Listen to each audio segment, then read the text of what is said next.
Pada suatu malam, ada tiga orang kakak beradik yaitu Hana, Rani, dan juga Randy baru aja mengantar orang tua mereka untuk bekerja selama seminggu. Saat mereka mau balik, Randy tiba-tiba aja kebelet kencing. Karena udah lama muter-muter dan gak ketemu juga toilet ada di mana, mereka kemudian berhenti di jalan legend yang bernama Jalan Siliwangi. Bagi kalian orang Bandung, pasti nggak asing lagi kan dengan jalan yang satu ini? Nah, si Randy pun kemudian turun dari mobil sambil berlari ke bawah pohon besar untuk kencing. Terlihat di atas pohon itu ada sebuah boneka lusuh yang wajahnya sangat amat menyeramkan. Setelah dari situ guys, mereka mulai mendapat gangguan-gangguan goib. Dimulai saat Ana yang lagi enak-enakan tidur, tiba-tiba mendengar suara pintu diketok. Saat dibuka, tidak ada siapapun, malahan Ana menemukan boneka tadi yang entah bagaimana bisa ada di sana. Rani yang kebangun juga karena dengar suara, kemudian ditunjukkan boneka itu sama Hana. Bukannya heran, dia malah berpikir boneka itu dari pacarnya yaitu Kevin dan dengan polosnya kemudian membawanya masuk. Pada pagi harinya, Rani nelpon Kevin bilang makasih soal boneka itu, tapi Kevin malah kebingungan. Nah, di saat mereka sama-sama bingung boneka itu dari siapa, Rani kemudian ngelirik boneka itu, tapi boneka itu hilang begitu aja. Sehabis boneka itu hilang gitu aja, ada sebuah kertas yang ngajak Rani buat main peta umpet dan kertas itu pun diberikannya ke Hana. Di saat yang bersamaan, pintu rumah ada yang ngetok dan sama kayak semalam, saat dibuka tidak ada siapa-siapa. Belum selesai dibuat bingung dengan itu, mereka kemudian dengar pintu toilet kebuka dan setelah dilihat boneka itu ada di sana bersamaan dengan ucapan selamat karena udah nemui dia. Awalnya mereka menuduh Randy yang melakukan ini, tapi Randy bilang itu bukanlah ulahnya. Malahan dia bingung kenapa boneka yang ada di atas pohon kemarin tiba-tiba ada di sini. Ngerasa ada yang nggak beres dengan boneka itu, Rani kemudian cepet-cepet langsung membuangnya ke tong sampah. Pada malam harinya, Hana sama Rani dengar lagi suara pintu diketok dan mereka juga nemui kertas yang lagi-lagi ngajak bermain peta umpat. Hana coba tanya sama seorang ansip, tapi kata ansip itu nggak ada siapapun yang lewat di sana. Hana sama Rani kemudian masuk rumah dan betapa terkejutnya mereka setelah mendengar suara teriakan Randy. Mereka kemudian dibuat makin terkejut setelah melihat kaki Randy yang berdarah-darah seperti baru aja dicakar oleh sesuatu. Dan sama kayak sebelumnya, mereka juga menemukan boneka itu dengan ucapan selamatnya. Setelah mengalami teror yang sangat mengerikan ini, mereka kemudian memutuskan memanggil orang pintar. Orang pintar itu dikenal dengan nama Laras dan juga Dedi, yang mana mereka ini adalah sepasang suami istri.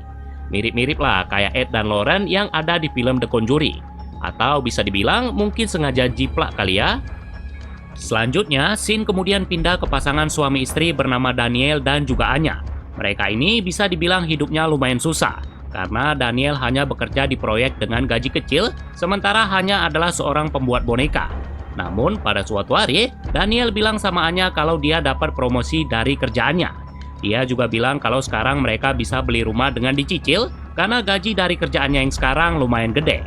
Lebih mantapnya lagi, Daniel dipinjamkan mobil sejuta umat yaitu Fortuner untuk membantunya pergi dan juga pulang kerja. Mendengar ini, Anya pun langsung kesenangan karena mereka sekarang udah hidup senang dan nggak perlu bingung lagi besok bisa makan atau tidak. Nah, setelah itu mereka kemudian pindah ke rumah baru yang berada di perumahan para orang-orang kaya. Agak aneh juga sih, baru naik jabatan tapi bisa nyicil rumah yang saya prediksi kemungkinan harganya adalah miliaran. Setelah selesai beres-beres barang pindahan, Anya disapa sama tetangganya yang bernama Nike. Anya kemudian diajak ikut arisan sekalian dikenali sama ibu-ibu komplek. Setelah itu, scene kemudian pindah ke Daniel yang sekarang berada di tempat proyeknya, yang ternyata proyek itu berada di Jalan Siliwangi. Ngerinya, proyek itu berada di tanah pohon boneka tadi yang sampai sekarang pohonnya belum ditebang.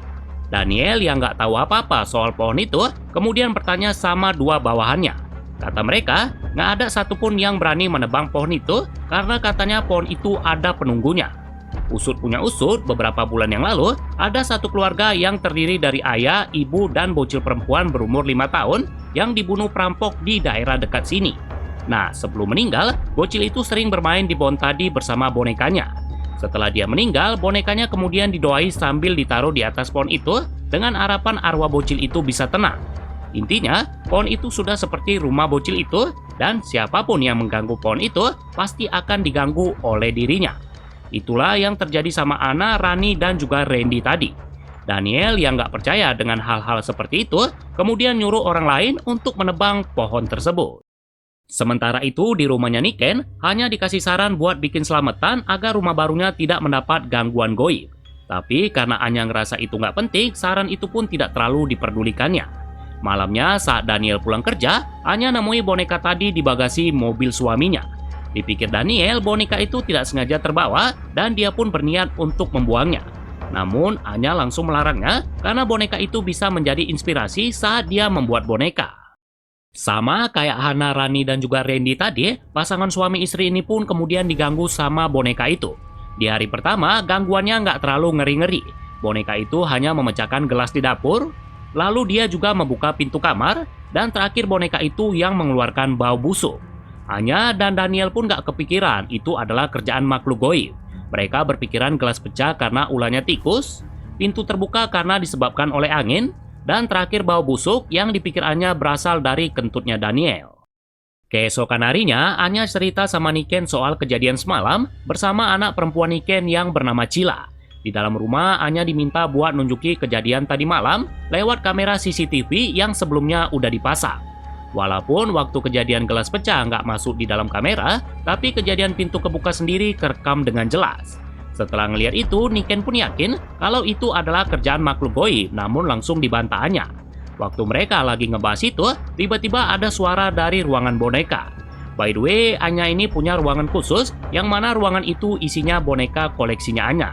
Nah, Anya yang yakin itu adalah tikus, kemudian ngajak Niken buat ngelihat bareng-bareng ke atas. Saat mereka ke atas itu, Cila yang lagi main sendirian di bawah, tiba-tiba diajak main seseorang, tapi wujudnya tidak kelihatan.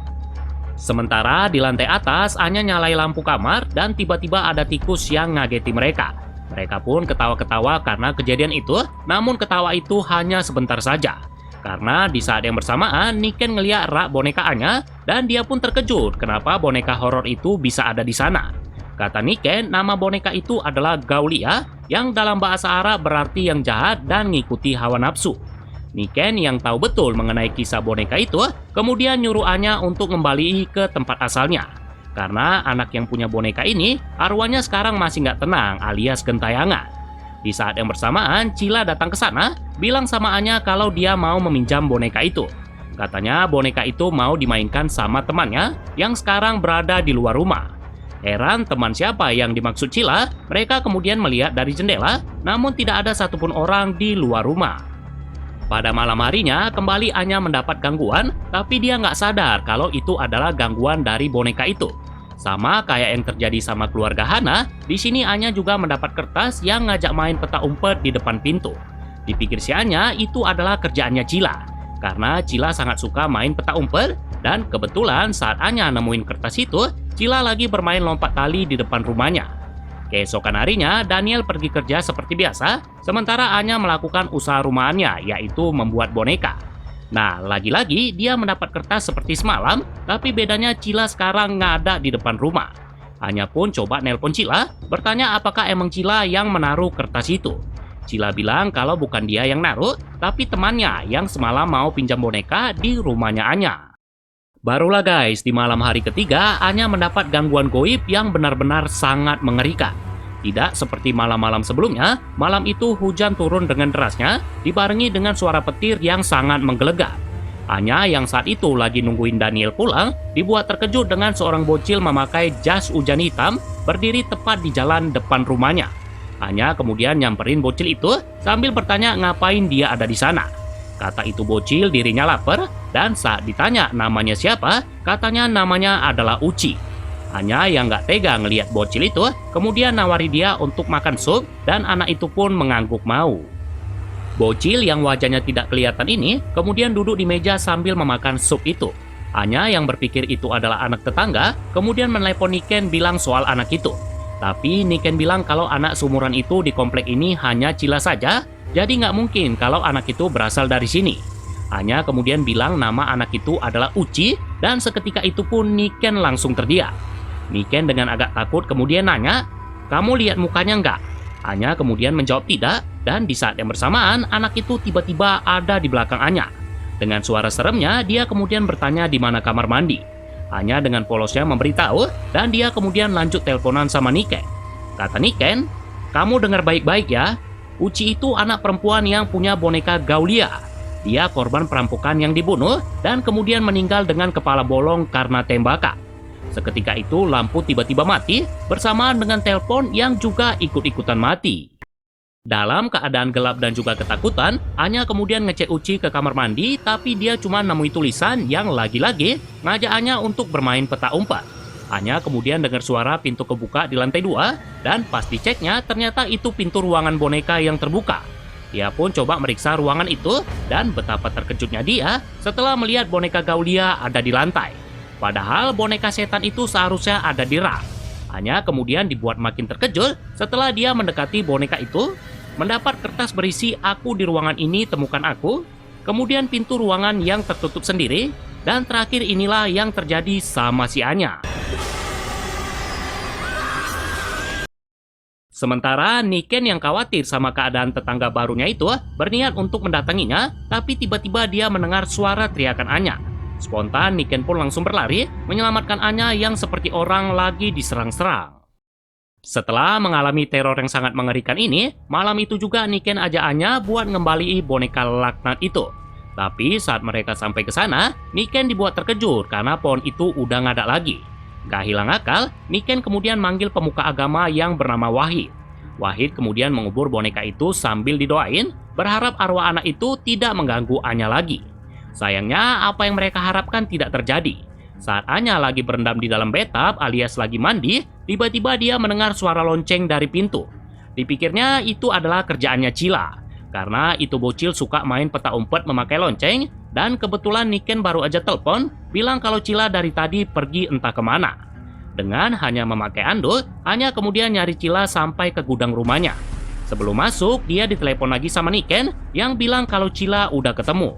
Spontan wajah Anya pun langsung berubah menjadi pucat, bertanya-tanya siapa yang dari tadi membunyikan lonceng. Anya kemudian masuk ke gudang, membuka sebuah lemari kayu, dan betapa terkejutnya dia setelah melihat boneka laknat itu ada di sana. Belum cukup terkejut dengan hal itu, dia kemudian dibuat berteriak histeris setelah mengalami hal mengerikan ini. Untungnya dia diselamatkan oleh Daniel yang kebetulan baru pulang kerja. Daniel langsung nenangi Anya yang punggungnya berdarah-darah sambil nyoba mikir apa yang baru terjadi sama istrinya itu. Keesokan paginya, Niken coba jelasin semuanya ke Anya dan Daniel, terutama Daniel, orang yang bertanggung jawab atas penebangan pohon itu.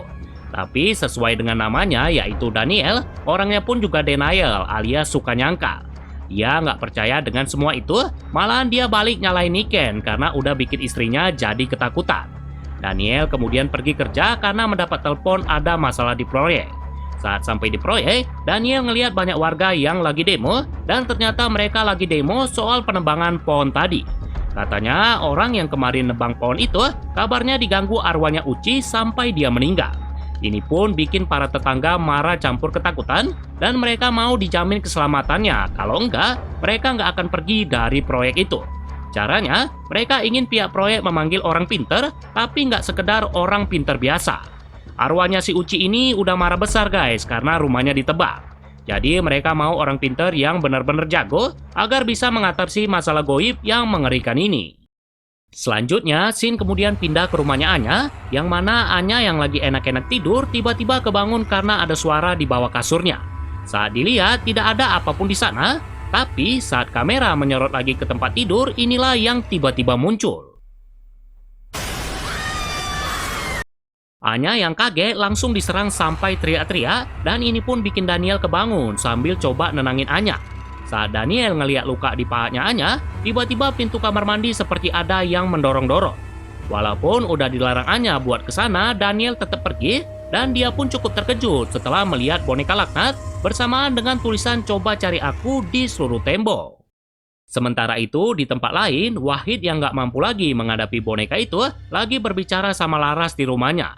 Dia meminta tolong sama Laras agar mau membantu masalah ini karena sebelumnya dia pernah menghadapi ini bersama suaminya. Laras sebenarnya berat guys untuk berurusan lagi sama arwahnya Uchi. Kenapa?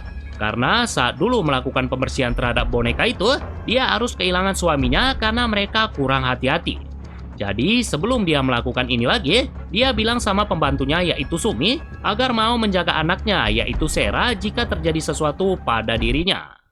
Singkat cerita, Laras sampai di rumahnya Daniel dan dia langsung meminta agar ditunjukkan di mana boneka laknat itu. Setelah ngelihat Gaulia, Laras kemudian ngejelasin apa rencananya.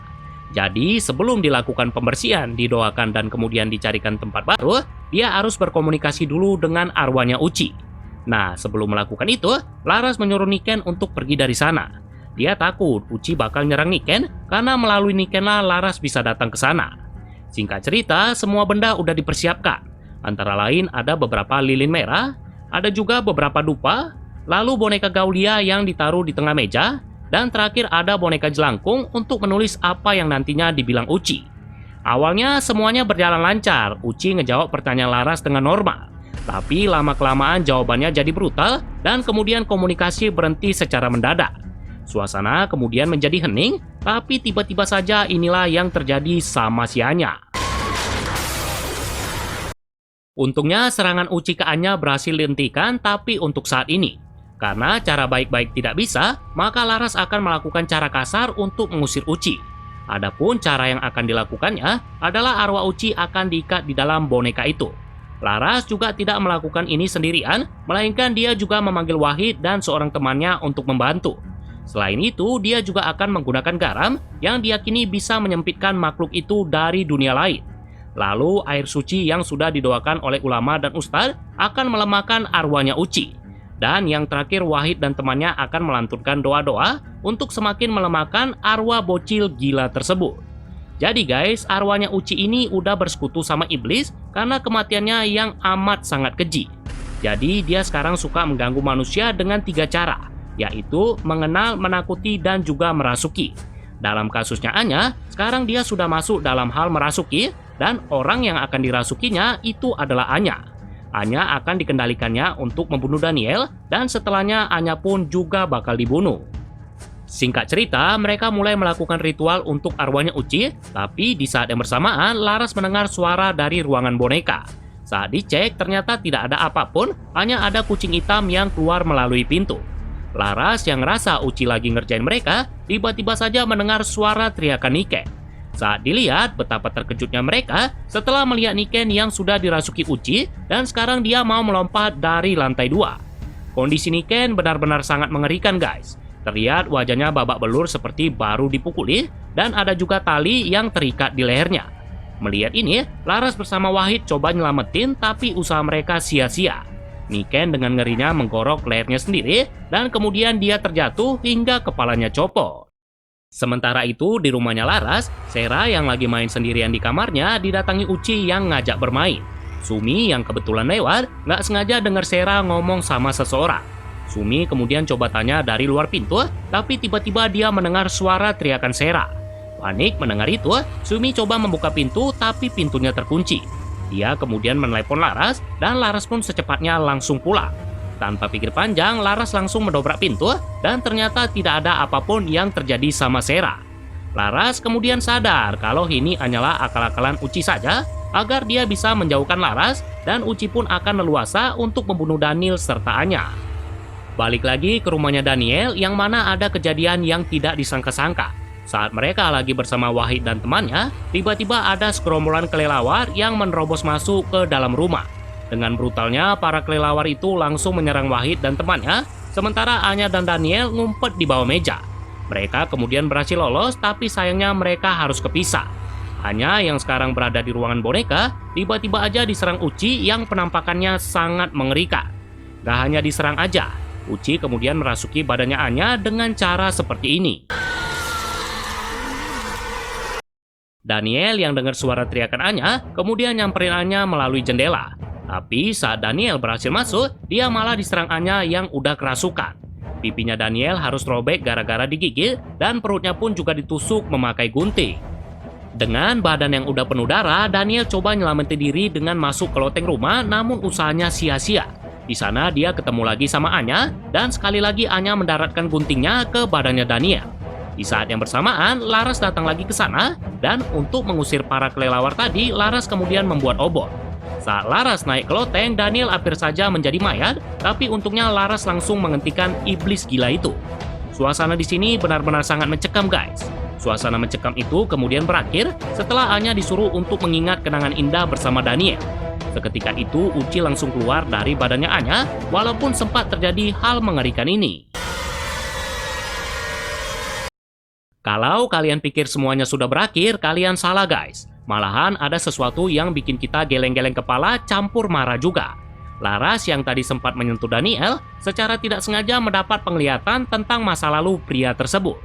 Jadi guys, ini semua tidak hanya sekedar masalah pohon yang ditebang, melainkan ini ada kaitannya dengan pembantaian keluarga Uchi.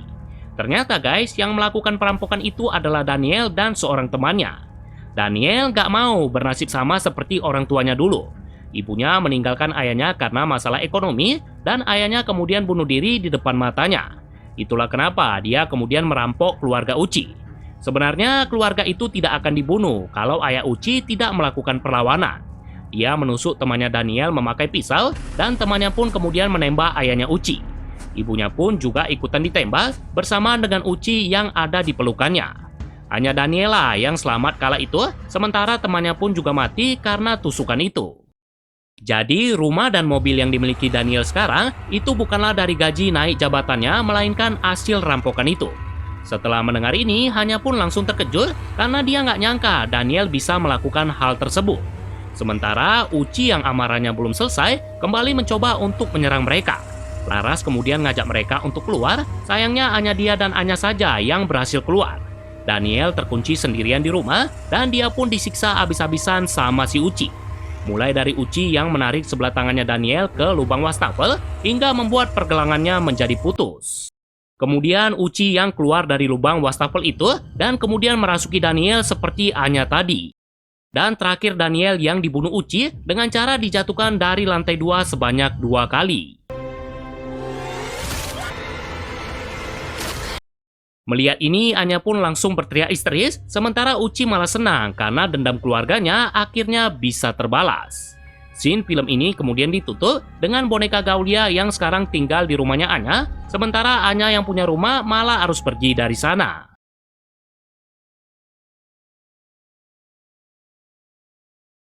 Pada suatu malam, Laras bersama adiknya yaitu Bagas sedang terburu-buru ke suatu tempat karena mendapat telepon tentang masalah goib. Ternyata dia harus menghadapi boneka Gaulia lagi alias arwahnya Uchi. Katanya boneka itu marah lantaran pemilik rumah yang baru melanggar pantangan. Sekedar informasi ya, sebelumnya rumahnya Daniel yang ada di film pertama sekarang udah dibeli oleh keluarga baru. Saat rumah itu dibeli, Laras sudah bilang kalau ruangan boneka tidak boleh dimasuki. Tapi keluarga itu melanggar pantangan dan sekarang mereka pun diteror habis-habisan sama arwahnya Uchi. Rumah itu sendiri sekarang diisi oleh 4 orang anggota keluarga yang terdiri dari ayah, ibu, dan 2 orang anak perempuannya. Nah, si anak paling kecil sekarang sedang dirasuki sama Uchi dan dia pun terpaksa diikat di gudang karena dari tadi terus ngamuk-ngamuk. Sesampainya di sana, Laras langsung menemui anak itu yang kondisinya sudah sangat mengerikan seperti ini. Di sini Laras kemudian ngejelasin apa alasan Uchi belum pergi dari dunia ini, yaitu karena dia masih ada urusan yang belum selesai. Sebelum melakukan pengusiran, perantara dari arwahnya Uchi harus ditemukan dulu, yaitu boneka Gaulia. Seperti biasa, dia ngajak bermain peta umpet sebelum akhirnya ditemukan ada di bawah kasur. Saat balik lagi ke gudang, mereka melihat leher ayah anak tadi digigit sama Uchi karena dia terlalu dekat. Spontan kepanikan pun langsung terjadi, dibarengi Laras yang mulai membaca doa untuk mengusir Uchi. Nah, saat Laras melakukan pembersihan ini, Uchi bilang kalau dia dendam sama paranormal itu. Katanya dulu Laras ganggu dia saat balas dendam sama Daniel, dan dia mau Laras merasakan yang dirasakannya, yaitu kehilangan keluarga. Di saat yang bersamaan, Uchi lepas dari ikatannya, dan dia kemudian membunuh anak itu dengan cara seperti ini. Setelah itu, boneka Gaulia tiba-tiba kebakar sendiri. Laras akhirnya sadar apa maksud Uchi ngomong seperti tadi, yaitu dia akan membunuh keluarganya Laras. Spontan, Laras pun langsung pulang ke rumah, tapi sayangnya dia sudah sangat terlambat. Sebelumnya, Uchi udah merasuki badan anaknya Laras, yaitu Sera, dan Uchi kemudian membunuh pembantu Laras, yaitu Sumi, dengan cara menusuk perutnya memakai pisau. Setelah ngebunuh Sumi, Uchi kemudian nyeret mayatnya ke belakang rumah. Di sana, Uchi juga membunuh Sera dengan cara perutnya ditusuk berkali-kali. Gak hanya ditusuk menggunakan pisau aja, Uchi kemudian melakukan ini kepada mereka, dan Laras pun langsung berteriak istri setelah melihat itu. Baru awal aja udah ngerinya minta ampun ya, gimana kelanjutannya nanti. Nah, setelah itu, Shin kemudian pindah ke keluarga baru yang terdiri dari pria bernama Aldo, lalu istrinya yaitu Maira, kemudian anak sematawayang mereka yaitu Kayla, dan terakhir pembantu mereka yang berparas cantik yaitu Yani. Seperti biasa, kalau malam hari, Maira selalu bermain bersama Kayla di dalam kamar, dan belakangan ini, Kayla selalu ngerekam apapun yang dilakukannya memakai handycam. Di sini mereka lagi bermain mencahin teka-teki yang biasanya Kayla nyebutnya dengan nama mencari harta karun. Singkat cerita, setelah beberapa saat bermain, Maira akhirnya tahu harta karun yang dimaksud Kayla, yaitu boneka kesayangannya yang bernama Sabrina. Lagi asik-asiknya bermain, Aldo datang sambil ngingeti Maira kalau mereka ada janji makan malam dengan bosnya. Saat Maira lagi siap-siap, dia minta nanti sekalian nganteri Kayla ke rumah neneknya. Karena Maira nggak mau ninggali anaknya sendirian di rumah, walaupun ada Yani yang udah kerja selama 6 tahun. Sebelum pergi, Kayla masih sempat-sempatnya main dengan handycam-nya. Ya, begitulah, kalau bocil dikasih teknologi, pasti nggak akan dilepasnya walaupun sebentar. Nah, singkat cerita, saat mereka udah di jalan, Aldo dibuat terkejut karena mobil mereka tidak bisa direm alias remblong. Kepanikan pun langsung melanda mereka, dan mereka kemudian dibuat makin panik setelah lampu hijau di depan tiba-tiba berubah jadi merah. Mobil mereka kemudian dihantam dari arah samping, tapi untungnya mereka tidak kenapa-kenapa. Sayangnya, saat berpikir maut udah pergi, tiba-tiba saja mobil mereka ditabrak oleh bus hingga membuat mobilnya terbalik-balik. Akibat kejadian itu, Aldo sama Maira harus kehilangan Kayla yang seketika itu langsung meninggal. Insiden kecelakaan yang ngebuat Kayla tewas udah terjadi, dan keluarga yang ditinggalkan harus bisa ikhlas, tapi tidak dengan Maira. Dia masih sulit untuk menerima kenyataan itu. Ya, namanya juga anak sendiri. Kalau kita punya anak dan di posisi dia sekarang, pasti kita juga bakal sulit untuk menerimanya. Apalagi anaknya itu masih kecil dan meninggalnya pun juga sangat tragis. Nah, pada suatu malam, Kayla mengalami beberapa kejadian aneh. Mulai dari melihat boneka Sabrina yang duduk di kasurnya Kayla, padahal sebelumnya boneka itu nggak ada di sana. Lalu dia mendengar suara flash dari toiletnya, dan terakhir dia melihat TV yang menyala dengan sendirinya. Maira kemudian cerita tentang kejadian ini sama Aldo. Katanya soal toilet dan TV tadi, itu sama persis seperti yang sering dilakukan Kayla. Dulunya Kayla sering kebelit pipis saat malam hari, dan setelah itu dia kemudian nonton TV sendirian. Keesokan harinya, Maira kedatangan teman dekatnya yang bernama Elsa. Adapun kedatangan Elsa ke sana adalah untuk nemenin Maira, karena dia nggak datang pas acara pemakaman Kayla. Selain itu, dia juga ngasih hadiah yang harusnya untuk Kayla. Ada banyak hadiah yang dikasih sama Elsa, tapi ada 2 hadiah yang menarik perhatian Maira. Hadiah itu adalah alat musik gamelan mini, dan buku lagu tradisional yang salah satu lagunya adalah Lengsir Wengi. Elsa terus ingat kalau dulu Maira jago main gamelan dan dia mau Maira memainkannya sambil bernyanyi. Nah, tapi nih saat Maira mau main, tiba-tiba Yani masuk ke kamar dengan panik sampai-sampai dia ngejatuhi lampu kamar. Dengan takut-takut, Yani kemudian bilang jika beberapa masyarakat Jawa masih percaya kalau lagu Lengsir Wengi bisa memanggil roh dari dunia lain. Mendengar itu, Elsa pun langsung ketawa-ketawa. Karena zaman sekarang kok masih percaya sama yang begitu-begitu. Setelah itu, Elsa kemudian ngajak Maira keluar rumah agar dia bisa sedikit melupakan kesedihan atas meninggalnya Kayla. Nah, sesampainya di sebuah kafe, Maira cerita mengenai kejadian tadi malam dan dia ngerasa Kayla masih ada di rumah itu. Elsa yang nggak mau ngelihat Maira terus-terusan sedih, akhirnya nyarani dia untuk memanggil arwahnya Kayla. Walaupun mungkin secara logika itu nggak masuk akal, tapi paling nggak itu bisa ngilangin rasa penasaran Maira. Dan setelah mereka melakukan itu nantinya, Elsa mau Maira nggak sedih-sedih lagi dan hiduplah seperti orang normal pada umumnya. Adapun cara untuk memanggil arwahnya Kayla adalah dengan cara menyanyikan lagu Lengsir Wengi bersamaan dengan memainkan gamelan tadi. Selain itu, mereka juga butuh barang kesayangan Kayla. Kalian udah tahu kan barang apa yang dimaksud? Ya, apalagi kalau bukan boneka Sabrina. Tapi harus diingat, setelah selesai melakukan pemanggilan arwah, jangan lupa untuk membaca doa agar arwah itu tidak menetap di dalam boneka. Singkat cerita, ritual itu pun dimulai, dan di tengah-tengah ritual itu, lilin yang ada di sekitaran Sabrina mati mendadak, serta gagang pintu kamar yang goyang-goyang sendiri. Sontak mereka pun langsung panik, namun setelah dibuka itu ternyata adalah Yani. Mereka yang berpikir ritual itu gagal, kemudian pergi dari sana tanpa menyelesaikan ritual alias berdoa. Akibatnya inilah yang terjadi.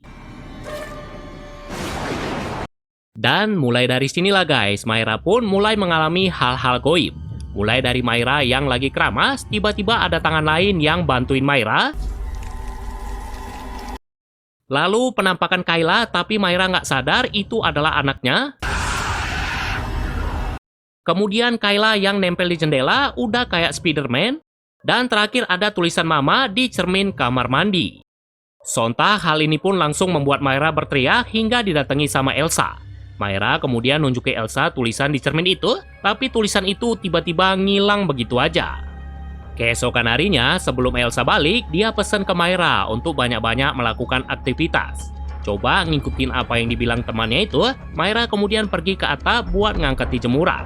Nah, saat lagi ngumpulin baju, Maira kaget ditambah bingung. Kenapa? Karena baju yang udah dimasukin ke dalam keranjang, tiba-tiba balik lagi ke jemuran. Ngeliat di sekitar nggak ada orang, Maira coba ngambil baju itu lagi, tapi kali ini ada yang beda.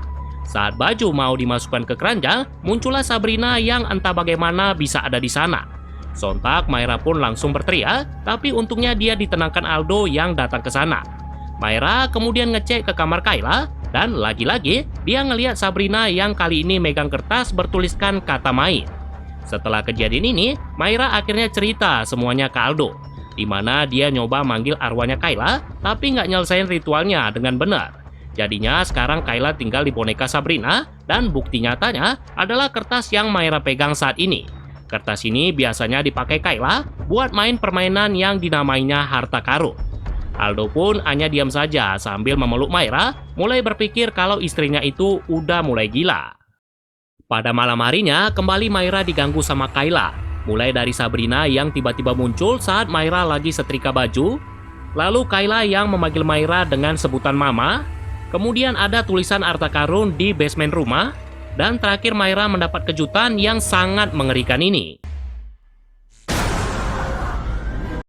Teriakan Maira pun langsung didengar sama Aldo. Dan Aldo kemudian langsung cepat-cepat pergi ke basement. Di sana Aldo langsung nenangin Maira yang lagi-lagi bicara soal Kayla dan juga bonekanya. Karena gilanya Maira semakin menjadi-jadi, keesokan harinya Aldo ngajak Maira ke psikiater bernama Dr. Dini. Di sana Maira dibilang ngalami halusinasi berlebihan karena stres serta depresi yang tidak disadarinya. Dokter itu nyarani Aldo ngajak Maira untuk jalan-jalan agar mental istrinya itu bisa sedikit lebih baik. Singkat cerita, Aldo pun ngebawa Maira ke sebuah pulau, di mana itu adalah pulau tempat bulan madu mereka dulu. Dipikir dengan pergi liburan jauh dari rumah, teror itu bakal berhenti. Nggak, itu salah. Terornya bahkan jauh lebih mengerikan, sampai-sampai Maira hampir saja menjadi mayat alias mati. Terornya dimulai dari TV yang menyala sendiri dan ada suara flush toilet, sama persis dengan kejadian yang terjadi di rumah. Lalu penampakan anak kecil yang ngetok-ngetok pintu, tapi pas dibuka, anak itu ngilang begitu aja. Kemudian dia juga ngedengar suara serta ngelihat angka 26 yang ditulis di pasir. Lalu dia dikejutkan dengan penampakan Kayla yang dari jauh. Selanjutnya Kayla yang lagi main-main di ayunan. Kemudian dia juga ngelihat Sabrina di meja samping kolam berenang. Dan yang terakhir, serta yang paling mengerikan, Kayla tiba-tiba melakukan ini kepada ibunya. Untungnya Maira masih bisa selamat setelah Aldo datang ke sana karena mendengar suara teriakan istrinya itu. Setelah kejadian ini, Aldo kemudian membawa Maira pulang dan di sana dia meminta bantuan Elsa untuk jagai Maira. Dia takut Maira bakal melakukan hal aneh-aneh lagi. Si Aldo masih nggak percaya sama istrinya itu dan dia bakal bawa Maira ke psikiater lagi nantinya. Nah, si Elsa punya pemikiran berbeda. Katanya, yang bisa bantuin Maira bukan psikiater, melainkan orang pintar. Dan kalian pasti udah bisa nebak kan orang pintar yang dimaksud? Ya, dia adalah Laras. Singkat cerita, mereka pergi ke Bandung, di mana di sanalah Laras tinggal. Saat sampai di sana, Laras menolak untuk membantu mereka karena dia masih trauma dengan kejadian 2 tahun lalu. Tapi untungnya adik Laras yaitu Bagas bersedia untuk membantu. Maira kemudian ceritai semuanya dan dia juga nunjuki bekas luka yang sempat dibuat Kayla saat di pulau tadi. Kata Bagas, itu adalah tanda kalau Kayla mau berkomunikasi. Biasanya bentuknya itu kalau nggak kontak fisik, ya bentuknya adalah petunjuk-petunjuk. Dan karena Kayla masih bocil, jadi bentuknya adalah permainan. Untuk saat ini ada 3 petunjuk, yaitu main, harta karun, dan juga angka 26. Karena Myra tidak tahu maksud ketiga petunjuk itu, mereka kemudian memanggil Kayla dengan melakukan ritual seperti tadi. Singkat cerita, ritual itu pun dimulai, dan di sini Kayla ngasih petunjuk lain sama mereka, yaitu kata hanya, main, mama, dan juga malam. Artinya, Kayla mau bermain harta karun sama Myra untuk terakhir kalinya.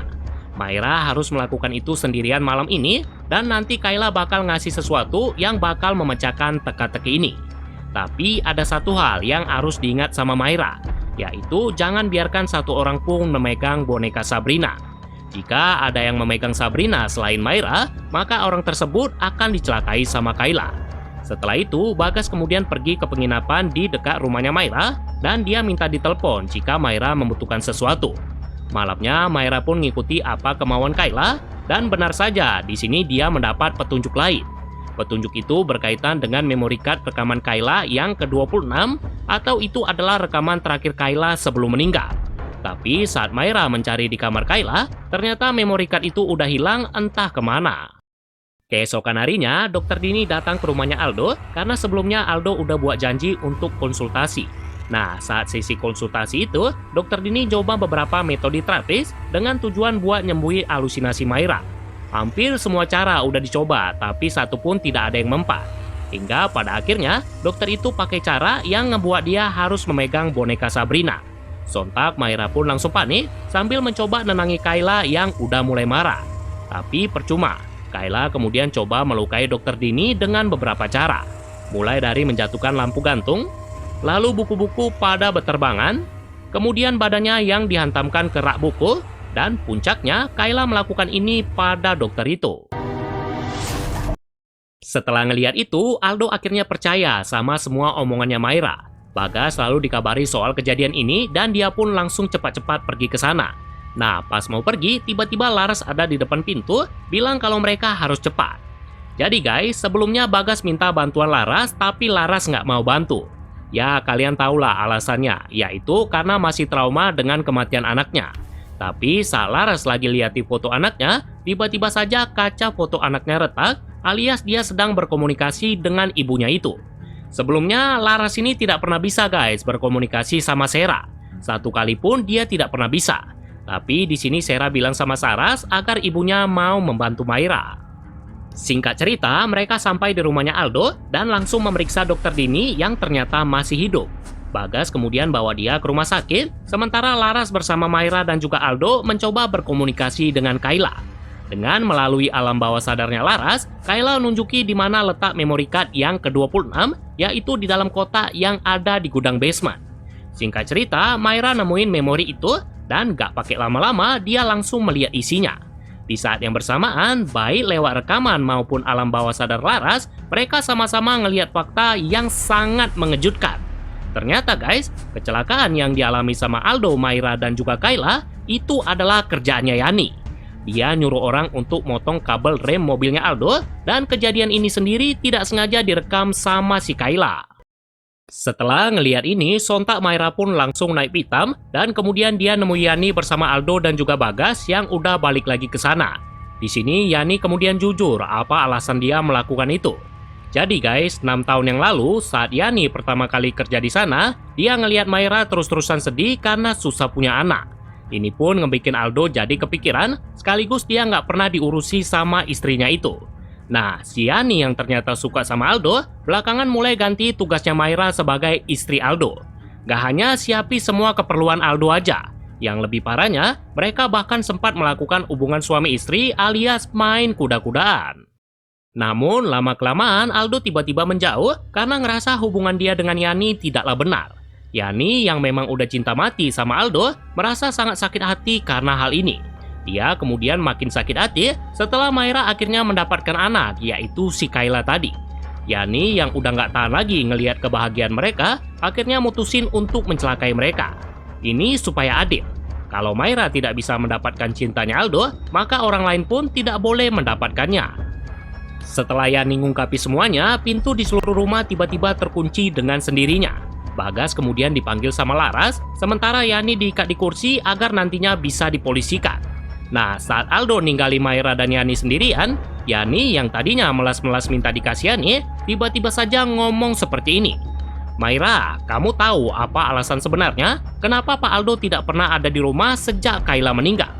Suami kamu nggak pernah ada di rumah bukan karena sedih melihat Kayla pergi, tapi karena dia capek sama kamu yang terus-terusan stres kayak orang gila. Kamu nggak pernah ngurusi dia, dan Pak Aldo juga takut bakal kembali lagi sama saya. Di saat yang bersamaan, Laras, Aldo, dan juga Bagas datang ke sana nyelamatin Yani yang hampir ketimpa kipas angin. Arwahnya Kayla udah kemakan amarah ibunya guys, jadi sekarang dia akan melakukan apapun untuk membunuh Yani.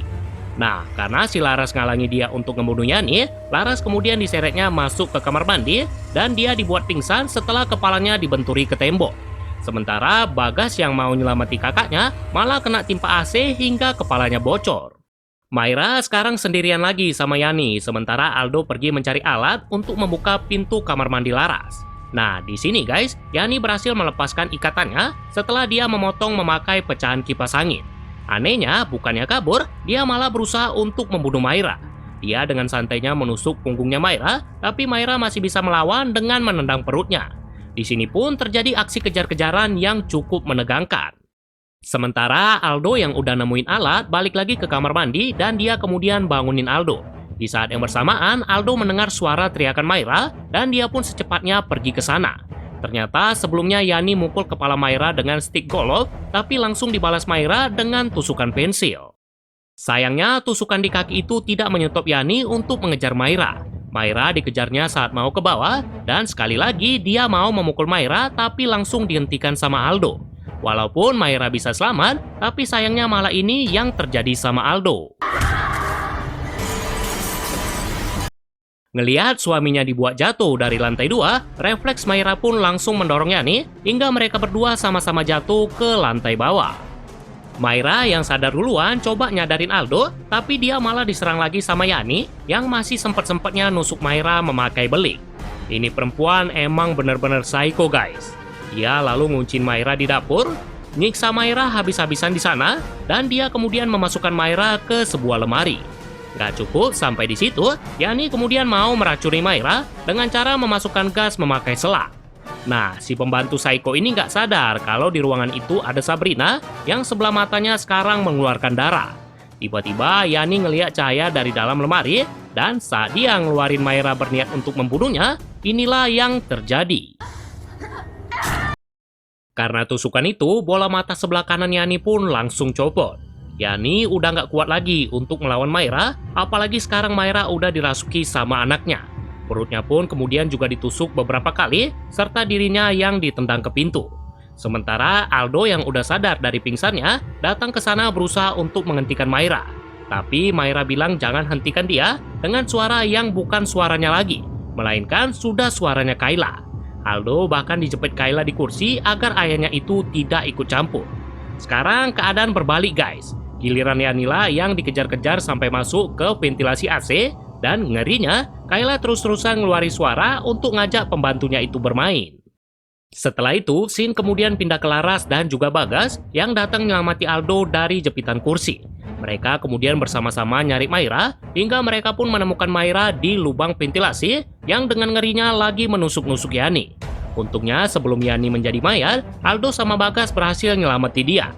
Sehabis Yani selamat, sekarang giliran Maira yang diselamatkan. Awalnya Aldo kesulitan untuk menenangi Kayla yang terus memberontak. Tapi Aldo kemudian meyakinkan Kayla dengan bilang kata-kata yang sangat menyentuh. Akhirnya setelah proses yang cukup panjang, Kayla kemudian keluar walaupun sempat ada kejadian ini. Takut arwahnya Kayla bakal merasuki Maira lagi, mereka kemudian cepat-cepat keluar dari rumah, tapi sayangnya Yani tidak berhasil keluar. Sama seperti Daniel yang ada di film pertama, dia pun disiksa habis-habisan sama si Kayla. Mulai dari Yani yang dirasuki sama Kayla, lalu lehernya diikat tali, kemudian tali itu dilempar ke kipas angin, lalu Yani yang menusuk lututnya memakai beling, dan terakhir Yani yang membuka mulutnya selebar-lebar agar mulutnya robek. Sementara itu, orang-orang yang berada di luar akhirnya bisa masuk lagi ke rumah itu melalui lantai 2. Nah, di saat mulutnya Yani udah mau robek, kaca jendela rumah tiba-tiba saja pecah dan ini pun membuat semua orang jadi kepental. Kayla yang tahu Yani masih hidup kemudian nyoba ngambil beling buat ngebunuh dia. Tapi hal itu bisa dicegah sama Laras dan juga yang lainnya. Nah, buat ngeluarin Kayla dari tubuhnya Yani, Laras kemudian minta bantuannya Myra karena ikatan batin ibu dan anak itu sangatlah erat. Seperti yang saya bilang tadi, sumber kemarahan Kayla itu berasal dari Myra. Jadi, kalau sekarang Myra bisa mengikhlaskan semuanya, maka Kayla akan keluar dari badannya Yani. Singkat cerita, Kayla pun keluar dari badan itu setelah Myra bilang kata-kata yang sangat menyentuh, ditambah lagi doa-doa yang dipanjatkan oleh Bagas dan juga Laras. Tapi anehnya, setelah Kayla keluar, Myra masih merasa kalau anaknya itu ada di sekitar sana. Benar saja, saat mereka melihat ke sebuah ruangan, di sana ada sosoknya Kayla yang wajahnya cukup mengerikan. Kalau dari tadi kita cuma ngelihat adegan yang serem-serem, sekarang kita akan melihat adegan yang bisa buat kalian menangis. Sambil berlutut dan juga mengeluarkan air mata, Myra kemudian bilang begini sama si Kayla. Kayla, kamu adalah anugerah paling berharga yang pernah Mama miliki. Mama belum sempat ngucapi selamat tinggal sama kamu. Mama sayang kamu dan Mama ikhlas kamu pergi.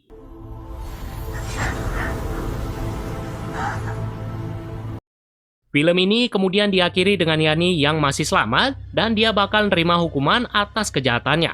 Sementara Myra sama Aldo introspeksi kesalahan mereka yang dulu dan mau nyoba mulai semuanya dari awal lagi.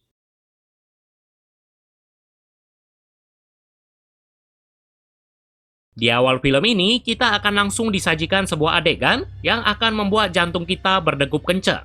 Terlihat ada seorang pria bernama Arka yang dikejutkan dengan perilaku istrinya saat dia baru pulang kerja. Gimana nggak terkejut guys, dia melihat istrinya yang bernama Andini lagi nempel di dinding luar rumah kayak Spiderman. Wajah serta bajunya juga dipenuhi dengan darah dan istrinya itu kemudian mengeluarkan suara yang cukup menyeramkan. Dari model-modelnya sih, kayaknya itu perempuan lagi dirasuki sama roh jahat. Nah, setelah itu, scene kemudian pindah ke rumahnya Laras yang lagi didatangi sama paranormal bernama Rena. Rena sendiri merupakan teman adiknya Laras, yaitu Bagas, dan adapun alasan dia datang ke sana adalah untuk meminta bantuan Laras menangani kasus tadi. Tanpa pikir panjang, Laras setuju untuk membantu, dan singkat cerita, mereka udah sampai di rumahnya Arka. Sebelum menghadapi Andini yang berada di kamar, Laras melarang siapapun untuk masuk ke sana. Gak tahu ya guys apa yang terjadi setelah itu, karena setelahnya scene tiba-tiba aja pindah ke tempat lain. Bisa jadi Laras sama Renat mati saat melawan roh itu, bisa juga mereka menang, atau bisa juga mereka lagi mabar PUBG sambil ketawa-ketawa. Siapa tahu ya kan? Nah, sekarang kita pindah ke seorang bocil perempuan bernama Fanya. Setelah pulang dari sekolah, dia mendapat pesta kejutan ulang tahun dari omnya yaitu Aiden, serta tantenya yang tidak lain tidak bukan adalah Myra. Ya, sekarang Myra udah nikah sama Aiden, dan di sini nggak dikasih tahu apa alasan dia pisah sama Aldo. Oke, balik lagi ke Fanya. Si Fanya ini merupakan anak dari Arka dan juga Andini yang ternyata meninggal guys setelah peristiwa malam itu. Walaupun kejadiannya sudah 1 tahun, Fanya belum bisa menerima kematian mereka, terutama kematian ibunya. Karena hal ini, dia pun dingin sama semua orang, tidak terkecuali sama Aiden dan juga Myra. By the way, setelah kematian kakaknya, Aiden menjadi penerus tunggal perusahaan mainan keluarganya, yaitu Cap Toys. Ini perusahaan bukan perusahaan mainan Devil Tempe guys. Perusahaan ini kelasnya udah kelas berat, alias udah menjadi salah satu perusahaan mainan terbesar di Indonesia. Yang buat perusahaan ini bisa jadi seperti itu, karena ada satu produk yang sangat laku di pasaran, yaitu boneka perempuan bernama Sabrina. Muka boneka ini sebenarnya serem sih, mirip-mirip kayak mukanya Squidward versi perempuan. Tapi anak-anak pada suka sama boneka itu, bahkan mereka rela antri untuk membelinya. Karena boneka ini sangat laku keras, sampai-sampai sekarang sudah ada versi kedua dari boneka itu. Aiden yang tahu Myra belum bisa melupakan kematian anaknya, yaitu Kayla, kemudian memberikan boneka Sabrina yang didesain lebih besar, lebih spesial, dan pastinya lebih menyeramkan. Keesokan harinya, Shin kemudian pindah ke sekolahnya Fanya, di mana dia melihat temannya yang bernama Dito lagi memainkan permainan yang tidaklah biasa. Kalau biasanya anak SD mainnya adalah main kelereng, game mobile, ataupun game PC, Ini si bocah gembleng itu malah memainkan permainan pensil Charlie atau permainan yang bisa memanggil arwah. Karena dilihat Fanya permainan itu berhasil dilakukan sama Dito, dia pun meminjam mainan itu untuk memanggil arwah ibunya. By the way, sebelumnya Dito memanggil arwah neneknya, dan setelah selesai, dia kemudian berdoa agar arwah neneknya bisa balik dengan tenang. Selain itu, di sini Dito juga bilang, jika Fanya mau melihat wujud arwah yang dipanggil, dia bisa menggunakan aplikasi pendeteksi hantu atau sebutan kerennya adalah entitas. Pada malam harinya, Fanya yang udah kangen berat sama ibunya, kemudian memainkan permainan itu tanpa diketahui oleh siapapun.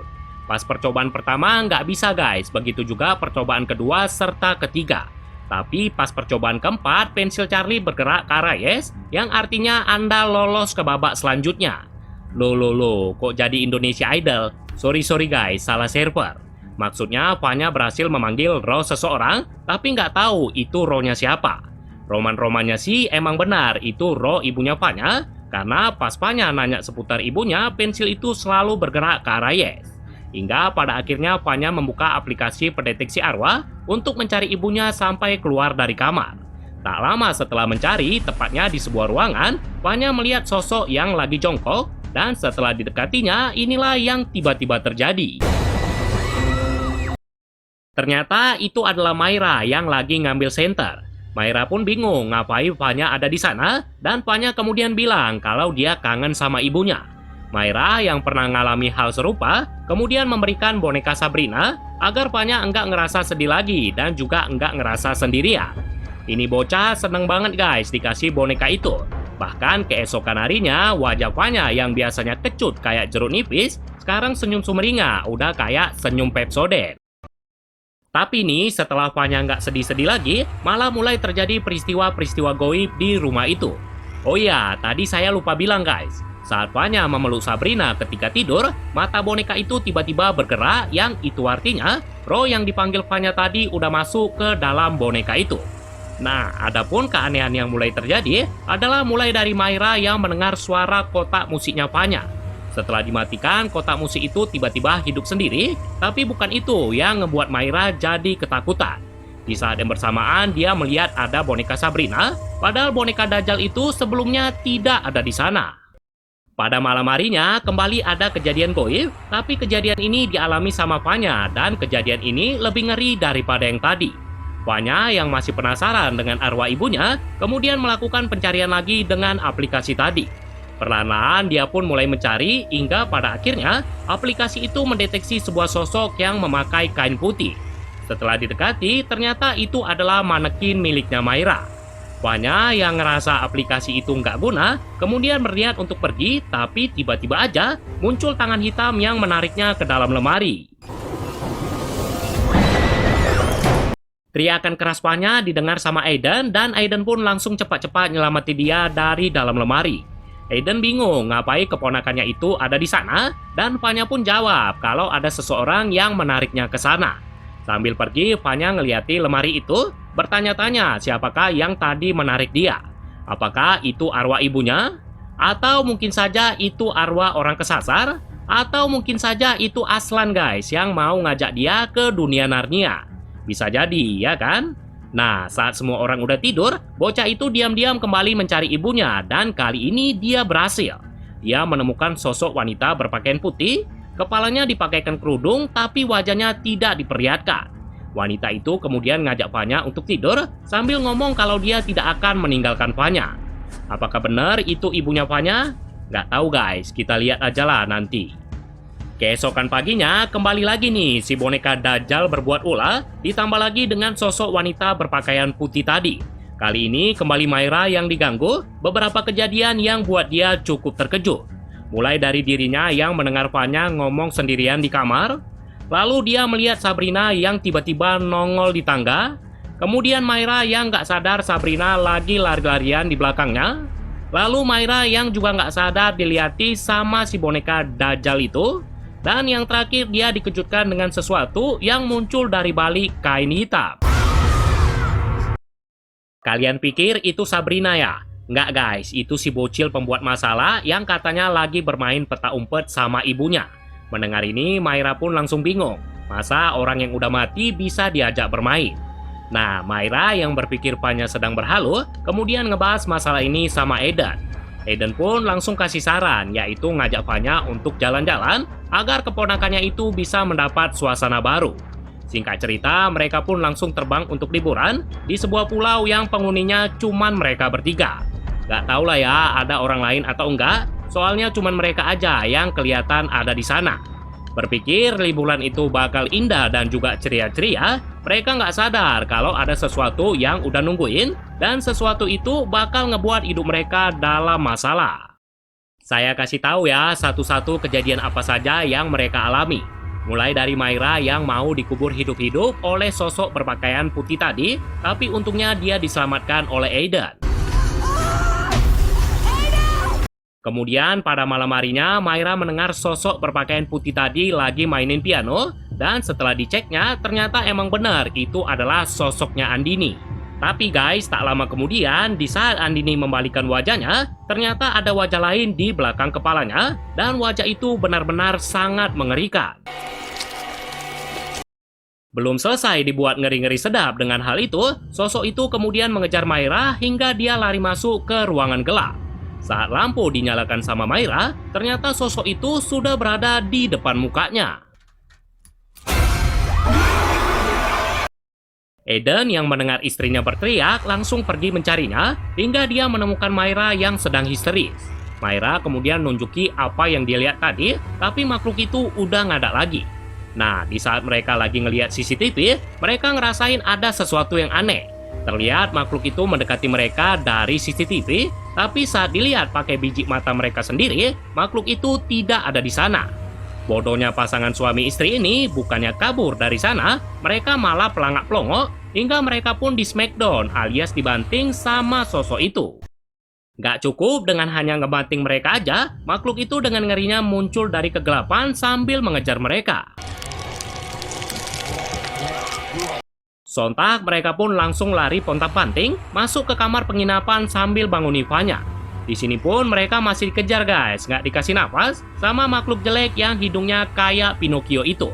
Untungnya tak lama kemudian makhluk itu pergi setelah Myra mengunci pintu dengan jimat yang dulu diberikan sama Laras. Wih, ngeri ya guys teror-teror yang dialami oleh mereka bertiga. Makhluk itu nggak segan-segan loh untuk nunjuki wujud jeleknya pada mereka. By the way, kalau kalian perhatikan dengan seksama, wajah makhluk itu ada mirip-mirip dengan Valak yang ada di Conjuring. Memang mirip atau sengaja plagiat ya? Nah, setelah ngalami teror-teror itu, Myra dan Eden tanpa pikir panjang langsung pergi ke rumahnya Laras. Di sini mereka nggak hanya ketemu sama Laras, mereka juga ketemu sama Rena yang ternyata sekarang sudah menjadi suaminya. Di sini Myra kemudian menjelaskan semuanya pada Laras, dan setelah mendengar itu, Laras bersedia untuk membantu mereka. Untuk memastikan apakah itu emang benar Andini, Fanya disuruh untuk memainkan pensil cari lagi. Singkat cerita, setelah dikasih 3 pertanyaan, mereka pun yakin kalau itu adalah Andini. Tanpa pakai lama-lama, mereka kemudian melakukan pengusiran arwah, sementara Fanya disuruh ke kamar bersama pembantu yang bernama Bibi Nur. Nah, di saat lagi melakukan pengusiran itu, ada beberapa kejadian aneh yang terjadi. Mulai dari lampu yang mati hidup, lalu papan permainan Charlie yang tiba-tiba kebakar, dan yang paling ngeri guys, adalah di saat Fanya kerasukan sosok mengerikan tadi, dan kemudian menusuk pipinya Nur dengan sebuah gunting. Gak puas hanya nusuk si Nur saja, Fanya kemudian berlari turun ke bawah dan langsung aja tuh pundaknya Myra ditusuk sama anak itu. Sontak mereka pun langsung kaget sembari mencoba mengeluarkan sosok itu dari badannya Fanya. Sulit guys untuk ngeluarin arwah itu karena itu arwah kekuatannya luar biasa besar. Hingga pada akhirnya arwah itu cabut juga dari badannya Fanya walaupun badannya sempat melayang-layang. Nah, di saat bocil pembawa masalah itu udah normal lagi, dia melihat ke sudut ruangan sambil menyebut kata bunda. Di saat mereka semua ngelihat ke sudut itu, betapa terkejutnya mereka setelah melihat sosok mengerikan tadi.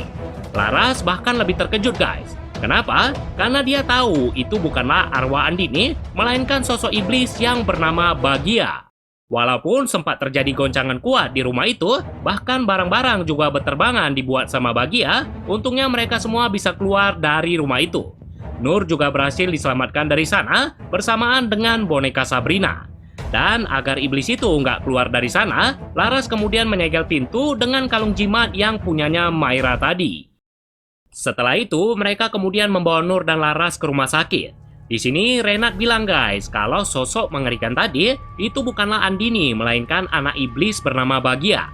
Untuk lebih jelasnya, mereka diajak melihat ke masa lalu, atau tepatnya kejadian saat di awal cerita tadi. Kan gantung tuh ceritanya, kita nggak tahu apa yang terjadi setelah Laras dan Renat masuk ke dalam kamar. Nah, ternyata guys, saat itu Andini dirasuki sama Bagia. Andini udah lebih dari 2 hari dirasuki, dan jika orang sudah dirasuki lebih dari 2 hari, maka jiwa orang itu udah diambil alias dia udah meto. Arka yang saat itu disuruh jangan masuk, entah ngapain tiba-tiba aja masuk ke dalam kamar. Akibatnya dia pun langsung dibunuh sama Bagia dengan cara lehernya dikunyah-kunyah. Setelah membunuh Arka, sekarang giliran Renat yang mau dibunuh. Untuknya Laras langsung mengikat lehernya Andini dengan jimat bambu muda yang dilapisi daun kelor. Konon katanya guys, nenek moyang iblis dan leluhur manusia telah melakukan perjanjian dengan kedua unsur itu. Jadi siapapun yang melanggar perjanjian itu, maka mereka bakal musnah untuk selamanya. Nah, singkat cerita, setelah diikat dengan bambu itu, ditambah lagi dengan bacaan doa serta air suci, iblis itu akhirnya berhasil dikalahkan.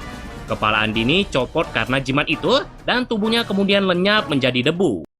Setelah mengetahui fakta yang mencengangkan itu, Myra dan Eden pun langsung kaget sekaget-kagetnya. Kata si Renat, adapun alasan Bagia datang ke sini adalah dia ingin balas dendam sama Laras. Kan kalian tahu sendiri, Laras lah yang gagalin dia untuk menguasai badannya Andini, dan sekarang dia dendam kesumat kali sama paranormal itu. Nah, karena ini iblis kekuatannya sangat besar, dan dia juga bisa melakukan apapun sesuka jidatnya, maka Eden sama Myra disuruh untuk tinggal di tempat lain. Sementara Laras dan Renat sudah menyiapkan sebuah pusaka yang ditemukan Renat di pedalaman selatan Jawa. Cerita sedikitnya guys, jadi setelah mereka ngelawan Bagia tadi, Renat ketakutan karena mungkin saja bakal datang iblis yang lain. Untuk membentengi diri dari itu, Renat kemudian melakukan tirakat dan diberikanlah petunjuk tentang keberadaan pusaka itu. Pusaka itu adalah semacam golok, dan konon katanya golok itu disembunyikan sendiri oleh para iblis. Mereka tahu golok itu sangat berbahaya, bahkan golok itu bisa mengalahkan, atau lebih parah bisa memusnahkan mereka. Singkat cerita, mereka sudah datang ke rumahnya Eden, dan mereka pun udah siap-siap untuk duel sama iblis jahanam itu. Tapi setelah mereka masuk, mereka tidak merasakan tanda-tanda dari Bagia. Di sini mereka pun kemudian sadar kalau iblis itu tidak tinggal di rumahnya Eden, melainkan di boneka Sabrina. Sontak mereka pun langsung panik dan kemudian secepatnya pergi mencari boneka itu. Sementara di tempat lain, Eden bersama Myra dan Fanya sekarang tinggal di rumah peninggalan ayahnya Eden, yang mana rumah itu dekat dengan pabrik mainannya. Mereka kemudian ngajak Fanya ke pabrik itu sambil Fanya yang membawa Sabrina. Satupun dari mereka nggak ada yang sadar nih guys, kalau boneka mata biru yang lagi digendong Fanya, di dalamnya tinggal anak iblis yang sangatlah bejat. Setelah sampai di pabrik, mereka masuk ke tempat jahit boneka yang ada di lantai 2. Kebetulan pabrik ini lagi libur guys, jadi nggak ada manusia di sana selain 2 orang security dan ketiga keluarga Bahagia itu. Awalnya semua aman-aman aja, hingga pada saat Myra antar Fanya ke toilet, dia dibuat terkejut setengah mati setelah melihat Bahagia lagi lihati dia dari kejauhan. Perlahan iblis itu mulai mendekat, dan ini pun membuat Myra sama Fanya langsung lari masuk ke tempat jahit boneka tadi. Myra kemudian ngajak Eden untuk kabur, tapi malahan dia yang kekunci sendirian di tempat itu. Myra diseret-seret sama Bagia, bahkan badannya juga dilempar ke rak dengan sangat keras. Gak cukup hanya sampai di situ, Bagia dengan cepat mendatangi Myra sambil merangkak, dan kemudian dia merasuki badan wanita itu. Tak lama kemudian, Laras bersama Renat akhirnya datang, tapi sayangnya mereka udah terlambat. Bagia udah mengambil alih badannya Myra, dan Myra pun langsung menyerang mereka secara membabi buta. Mulai dari Laras yang perutnya ditusuk pisau, lalu Renat yang dadanya juga ditusuk, dan kemudian Eden yang ditendang ke kaca sampai dirinya pingsan. Laras yang masih bisa bangun coba untuk melarikan diri, tapi iblis jahanam itu langsung melempar pisau ke arah punggungnya. Dia juga menikam dadanya Laras yang sekarang coba melawan memakai jimat andalannya. Kalau tadi jimat itu mempan menghentikan Bahagia, sekarang jimat itu sama sekali nggak mempan. Kata si iblis, saat ini Laras lagi merasakan takut terhadapnya, dan karena itulah jimat tersebut jadi nggak mempan. Untungnya sebelum Laras dibunuh, dia berhasil melarikan diri ke rumah peninggalan ayahnya Aiden. Walaupun udah kabur sampai ke sana, si iblis itu tetap nggak kasih napas sama si Laras. Sambil membawa pisau dan wajah yang penuh dengan luka, Myra terus berusaha untuk membunuh Laras. Untungnya emang beruntunglah si Laras ini. Dia lagi-lagi berhasil selamat setelah Aiden bersama Renat datang ke sana. Dengan cepat mereka langsung menangkap Myra, dan di saat itu juga mereka coba mengusir Bahagia dari tubuhnya Myra. Nah, di sini guys, tanpa diduga-duga, ada sebuah fakta mengejutkan yang keluar dari mulutnya Bahagia. Katanya dia datang ke sana karena diundang, dan yang undang dia menjanjikan tubuhnya Andini. Setelah ngomong seperti itu, tiba-tiba Laras mendapat sebuah penglihatan. Jadi guys, ini semua terjadi karena Aiden iri dengan kakaknya, yaitu Arka tadi. Ini lantaran ketika ayah mereka meninggal, Aiden dikasih harta warisan lebih sedikit dari si Arka. Gak terima warisan yang dikasih cuman sedikit, Aiden kemudian minta bantuan dukun untuk membunuh Arka. Si dukun yang ilmunya lumayan tinggi, kemudian memanggil iblis Bahagia untuk melakukan tugas itu. Tapi ada tapinya nih, Bahagia meminta imbalan tubuhnya Arka alias meminta jiwanya. Nah, saat Bahagia mau merasuki tubuhnya Arka, entah bagaimana dia kesulitan untuk melakukan itu. Si dukun kemudian kasih saran agar yang dirasuki adalah Andini, dan setelah itu Bahagia bisa bunuh Arka melalui istrinya. Setelah mendapat penglihatan itu, sontak Laras pun langsung terkejut karena ternyata Aidenlah biang kerok dari masalah ini. Aiden yang awalnya merasa nggak bersalah, tiba-tiba saja terkejut karena Bahagia menyebut namanya sambil bilang tujuan udah tercapai. Tujuan tercapai, Arkawati. Si biang kerok itu kemudian malah menambah masalah menjadi runyam. Dia melamun karena mikirin perbuatan yang udah dilakukannya, dan ini pun dimanfaati Bahagia untuk pindah ke badannya Aiden. Hal pertama yang dilakukannya setelah pindah adalah langsung mencekik Renat sambil melemparnya keluar jendela. Bahagia pun sekarang punya tubuh yang lebih kuat, dan sekarang Laras lah yang akan menjadi target selanjutnya. Panik melihat kegilaan Bahagia, Laras kemudian bersembunyi di dalam dapur. Dalam keadaan mencekam dan penuh ketakutan, Laras kemudian mengingat kejadian yang pernah menimpanya dulu, yaitu saat semua keluarganya dibunuh sama iblis. Nah, setelah ingat semua itu, Laras pun menjadi berani karena dia tidak ingin kejadian serupa terjadi pada Renat. Laras kemudian mengaitkan jimat andalannya ke leher Bahagia, dan ini pun membuat iblis itu langsung merintih kesakitan. Tak lama kemudian, Laras dibantu sama Renat yang sebelumnya menyuruh Myra untuk mengambil boneka Sabrina. Boneka itu kemudian ditaruh di atas badannya Aiden, dan dengan mengucap doa-doa sambil memegang pusakanya, Renat kemudian menikam boneka tersebut. Seketika itu, boneka Dajjal itu langsung menjadi debu, dan Aiden pun kembali normal seperti sedia kala. Kalau kalian pikir Bahagia udah lenyap, kalian salah guys. Bahagia masuk ke dalam sebuah cermin yang sekarang sudah menunjukkan wujud aslinya yang berpakaian hitam. Laras sama Renat kemudian memecahkan cermin itu, tapi bukannya lenyap, si iblis jahanam itu malah keluar dari cermin. Di sini kemudian terjadi adegan yang menurut saya cukup kocak guys untuk ukuran film horor. Gimana nggak kocak? Masa Myra duel 1 lawan 1 sama Bahagia? Lebih kocaknya lagi, dia memakai 2 buah kerambil ditambah pisau pusaka yang diberikan sama Renat. Udah kayak Iko Uwais versi perempuan, dia pun dengan gesitnya melukai Bahagia beberapa kali.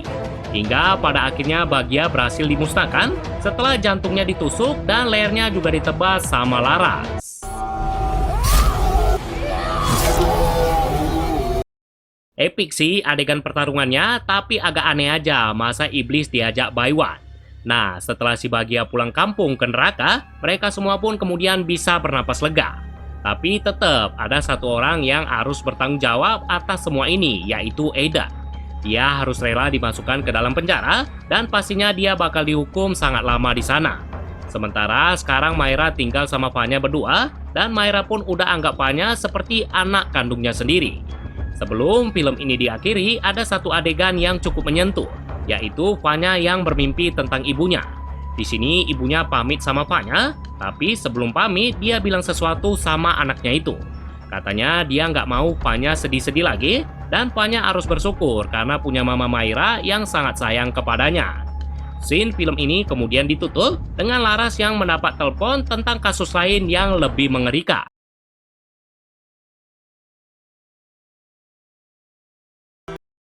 Di awal film, kita akan langsung disajikan adegan yang cukup mengerikan, di mana ada sebuah keluarga yang terdiri dari ayah, ibu, dan juga anak laki-lakinya, tiba-tiba saja ditabrak dengan sangat keras dari arah samping. Singkat cerita, 1 tahun kemudian, Shin pindah ke sebuah toko mainan, di mana di sana ada satu boneka yang lagi laris manis. Boneka itu bernama Bobby, boneka interaktif yang bisa diajak ngobrol. Kalau kalian mau tanya apa aja, si boneka ini bisa jawab. Mau nanya siapa namanya, udah makan apa belum, bahkan mau nanya nomor togel pun dia bisa jawab. Setelah itu, kita akan ketemu sama pemeran utama yang baru promosi menjadi manajer pemasaran di toko itu, yaitu Tara. Jadi guys, keluarga yang di awal tadi tabrakan, itu adalah keluarganya Tara. Ayah dan ibunya meninggal karena kecelakaan itu, sementara adiknya yang bernama Gian berhasil selamat walaupun harus mendapat perawatan selama 1 tahun.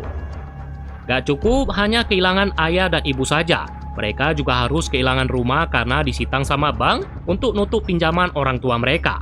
Untungnya setelah Tara diangkat menjadi manajer pemasaran, dia mendapat fasilitas apartemen kantor dan di sanalah mereka tinggal.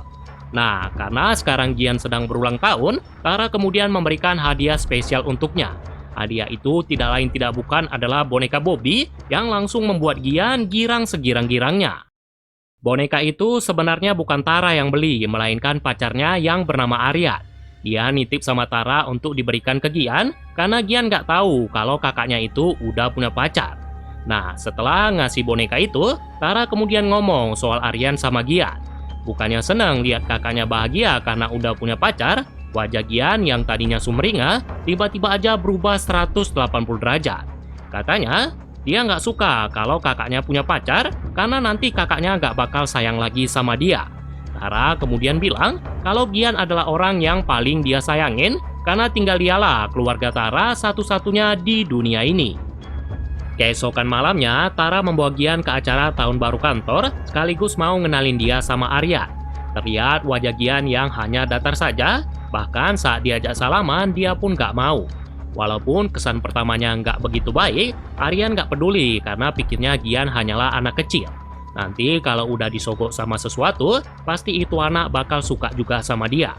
Nah, setelah ngenalin Aryan sama Gian, Tara kemudian mendapat kejutan yang nggak pernah disangka-sangkanya. Yang mana Aryan tiba-tiba aja melamarnya, dan tanpa pikir panjang, Tara pun langsung menerima lamaran itu.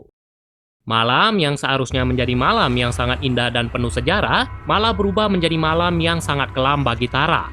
Gimana nggak kelam guys? Tanpa diduga-duga dan tanpa disangka-sangka, entah apa yang merasuki badannya Gian, tiba-tiba aja dia bundir dengan cara melompat dari atas gedung. Seketika itu, Gian pun langsung meninggal dengan sangat mengenaskan, bertepatan dengan hitung mundur acara tahun baru. Singkat cerita, 2 bulan kemudian, Tara yang masih belum ikhlas dengan kepergian Gian berniat untuk memanggil arwah adiknya itu. Untuk mewujudkan hal itu, dia kemudian mendatangi dukun bernama Jaya. Tara datang ke sana tidak dengan tangan kosong. Dia membawa boneka Bobby yang nantinya arwah Gian akan dimasukkan ke dalam boneka itu. Sebelum melakukan hal itu, si dukun bilang kalau arwah itu hanya boleh sementara aja di dalam boneka. Katakan apa yang harus dibilang sama Gian, dan setelah 2 minggu, Tara harus membawa boneka itu balik lagi ke sana. Setelah pulang dari sana, si Gian belum mau bicara. Barulah keesokan harinya, saat Tara nginep di rumahnya Aryan, disinilah dia baru bicara. Sontak Tara pun langsung terkejut campur senang juga, karena ternyata emang benar yang bicara itu adalah Gian. Di sini Tara nanya apakah Gian ketemu sama orang tua mereka. Kata Gian, dia nggak ketemu karena mereka ditempatkan di tempat yang berbeda.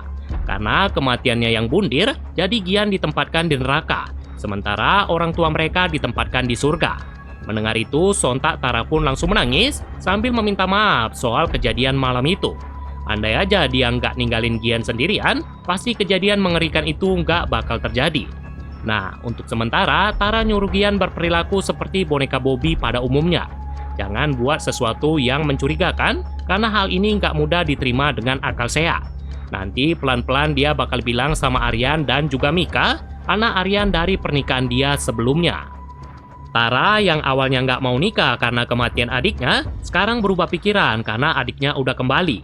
Dia pun kemudian makin senang setelah Gian memberi izin sambil memberikan senyum manisnya. Tapi di balik senyum manisnya itu, Gian ini diam-diam memiliki niat jahat yang tersembunyi. Ya, pada saat Tara lagi berada di butik baju pengantin, Gian dengan sengaja ingin membunuh Mika.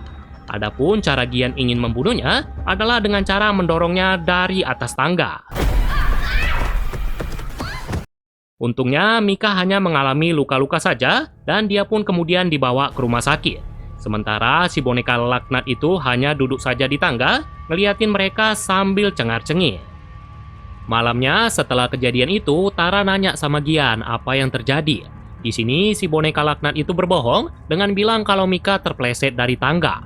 Tara pun percaya aja dengan omongannya dan dia kemudian dibuat makin percaya setelah Gian pura-pura ingin memiliki adik seperti Mika. Nah, nggak perlu nunggu sampai besok, malam itu juga Gian kembali berbuat ulah. Bukan Mika lagi yang menjadi targetnya, melainkan Aryan. Aryan yang lagi bersantai di ruangan sauna rumahnya, coba direbus hidup-hidup sama si Gian. Suhu yang awalnya 49 derajat, dinaikkannya menjadi 100 derajat Celcius. Alhasil Aryan pun langsung kepanasan, dan di saat dia mau keluar, pintu ruangan udah diganjal kursi sama si Gian. Sontak dia pun langsung teriak-teriak minta tolong, namun satupun orang gak ada yang dengar. Karena nggak punya pilihan lain, dia terpaksa mendobrak pintu hingga membuat tangan kanannya terluka cukup parah. Suara dobrakan itu pun didengar sama Tara, dan betapa terkejutnya dia setelah melihat kondisinya Aryan. Dia kemudian manggil penjaga rumah yaitu Pak Min untuk ngebawa Aryan ke rumah sakit. Nah, sama kayak kejadian Mika tadi, lagi-lagi di sini Tara juga ngelihat Gian ada di sana. Tapi sama juga kayak tadi, si boneka itu ngasih alasan yang buat Tara nggak curiga sama dia. Emang pintar kali lah si boneka laknat yang satu ini. Seolah nggak mau buang waktu, keesokan harinya Gian coba lagi untuk membunuh Mika. Kalau tadi dia sembunyi-sembunyi mau membunuh anak itu, kali ini dia terang-terangan. Mika yang saat ini lagi bermain di rumah pohonnya, coba dibunuh dengan cara dijatuhkan dari sana. Mula-mula dia didorong, kemudian tangannya diinjak-injak, dan pada saat Mika terjatuh, untungnya dia langsung ditangkap sama si Tara. Setelah kejadian itu, Tara kemudian nyuruh pembantu rumah yaitu Mbak Sari untuk ngobatin Mika, sementara Tara nemuin Gian yang lagi melakukan ini. Sambil marah dan juga suara yang keras, Gian bilang kalau Tara lebih sayang Mika daripada dirinya. Dia nggak suka sama Mika, Aryan, dan orang-orang yang disayang sama Tara.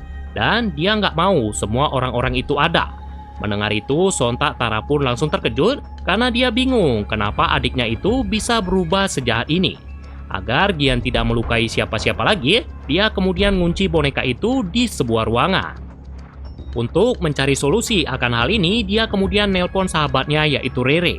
Jadi guys, Rere ini adalah sepupunya Maira, pemeran utama di film Sabrina. Karena hal ini pun dia banyak tahu seputar boneka setan. Selain itu, dia juga kenal sama Laras dan juga Renat, paranormal yang membantu mengatasi masalah boneka setan kala itu. Katanya, orang yang udah mati apalagi bundir, saat dipanggil lagi ke dunia ini tidak akan sama seperti dulu. Ini lantaran dia udah terpengaruh energi negatif atau gampangnya dia udah dipengaruhi roh jahat. Karena itulah dia nekat ngelakuin hal-hal yang di luar batas seperti ingin membunuh Mika dan juga Aryan tadi. Awalnya Tara ingin minta bantuan Pak Jaya untuk mengatasi masalah ini. Namun karena dia nggak bisa dihubungi, Rere nyaranin agar boneka itu dibawa ke Laras dan juga Rena. Nah, pada saat mereka mau bawa boneka itu, ternyata boneka itu udah nggak ada lagi di ruangannya. Kalian tahu di mana dia? Ternyata dia sekarang lagi di rumah sakit, ngikutin Aryan yang lagi bawa Mika berobat di sana. Kali ini dia ingin membunuh Mika dan juga Aryan sekaligus. Adapun cara yang dilakukannya kali ini adalah dia menyabotase lift yang dinaiki ayah dan juga anak itu. Lift yang awalnya ada di lantai 20 dengan cepat terjun bebas ke lantai paling bawah. Sontak kejadian ini pun langsung membuat terkejut satu rumah sakit itu. Namun yang lebih buat terkejut lagi, kedua orang itu masih bisa selamat. Agak aneh juga sih, karena kecil kemungkinannya orang bisa selamat dari kecelakaan seperti itu. Aryan hanya mengalami luka di kaki dan kepalanya saja, sementara Mika harus mengalami patah kaki. Di sini, Tara kemudian ngomong jujur kalau ini semua adalah kerjaan Rogian di boneka Bobby. Mendengar itu, sontak Arya pun nggak percaya karena nggak mungkin ada hal yang seperti itu. Aryan kemudian nyuruh Tara untuk pulang, sementara dia akan menjaga Mika yang masih dirawat di rumah sakit itu. Tak berselang lama, Tara ditelepon sama Pak Jaya yang nanya kenapa tadi Tara meneleponnya. Di sini, Tara pun menjelaskan semuanya, dan setelah dengar itu, Pak Jaya menyuruh dia datang ke tempatnya. Nah, kita pikir orang yang pertama bakal mati di film ini itu adalah Aryan atau Mika kan? Karena dari tadi mereka terus yang diteror sama Gia. Ternyata kita salah guys. Orang yang pertama mati di film ini ternyata adalah Pak Jaya. Ian yang ada di sana diam-diam menguping percakapan Pak Jaya dan juga Tara. Karena tahu Pak Jaya bakal mulangin dia ke alamnya, dia pun tanpa pikir panjang langsung membunuh dukun itu. Mula-mula dia menyobek pipi kirinya dengan badik, kemudian menusuk perutnya, dan yang paling ngeri adalah dia memenggal kepala dukun tersebut. Tak lama kemudian, Tara datang ke sana, dan betapa terkejutnya dia setelah ngelihat keadaan dukun tersebut. Setelah ngelihat kejadian yang mengerikan itu, Tara kemudian datang ke rumah Rere sambil ngeritain apa yang baru aja dilihatnya. Kata Rere, dia baru aja nelpon Laras dan juga Rena.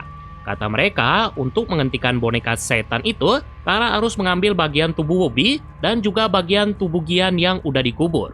Gak diberitahu lebih banyak bagian-bagian itu bakal dibuat apa. Tapi yang jelas mereka harus secepatnya mendapatkan bagian-bagian itu. Supaya nggak buang-buang waktu, mereka kemudian berbagi tugas. Tara mencari bagian tubuhnya Bobby, sementara Rere pergi ke kuburan Gian untuk mengambil bagian tubuhnya. Baru aja mau pergi ke kuburan, ternyata Rere malah didatangi sama si Gian. Sama seperti Pak Jaya tadi, si boneka laknat itu nggak langsung membunuh Rere. Tangan Rere terlebih dulu ditusuk, lalu punggungnya juga dilempar pisau, dan terakhir dia kemudian dicincang-cincang sampai mati. Sebelum mati, Rere sempat mengirim pesan suara ke Tara yang nggak diberitahu pesan itu berisi apa. Sementara Tara yang nggak tahu Rere udah mati, dikejutkan dengan ban mobilnya yang tiba-tiba meletus. Setelah dicek, ternyata ada pisau yang nancep, dan kejadian ini tidak lain tidak bukan adalah kerjaan Gian. Gimana ya caranya si Gian bisa ada di sana? Kayaknya selain jago bunuh orang, itu boneka juga punya ilmu teleport. Nah, di sini si boneka laknat itu ngasih tahu apa sebenarnya alasan dia bundir. Katanya dia bundir karena Tara menerima lamaran Aryan. Dari tatapan Tara ke Aryan kala itu, Gian berpikir kalau kakaknya itu bakal lebih sayang ke Aryan ketimbang dirinya. Ditambah lagi dia baru aja keluar dari rumah sakit setelah 1 tahun dirawat karena kecelakaan tadi. Dia takut nantinya Tara bakalan ninggalin dia, dan sebelum itu terjadi lebih baik dia yang pergi duluan. Mendengar itu, Tara pun memohon-mohon agar Gian tidak menyakiti orang lain lagi. Gian mau-mau aja, tapi Tara harus membuktikan kalau sayangnya dia hanya untuk Gian saja. Hal pertama yang disuruh sama Gian adalah Tara disuruh untuk membuang HP-nya. Dengan terpaksa dia pun membuang HP itu, padahal dia belum sempat melihat pesan suara Rere tadi. Kayaknya pesan suara itu sangat penting, makanya Gian enggak ngebiarin Tara untuk mendengar pesan tersebut. Setelah itu, Tara ngebawa Gian ke apartemennya, ngajak Tara hidup seperti selayaknya kakak dan adik. Terlihat wajah Tara yang penuh tekanan karena dia nggak nyangka harus masuk ke dalam masalah yang sangat pelik ini. Sementara Aryan yang lagi nyariin Tara di rumahnya Rere sangat terkejut setelah ngelihat keadaan Rere yang sangat mengenaskan. Untuk mencari tahu apa yang terjadi, Aryan kemudian ngecek CCTV dan betapa terkejutnya dia setelah mengetahui ini adalah ulahnya boneka Bobby. Sekaligus di sini pun dia baru percaya dengan ucapannya Tara tadi.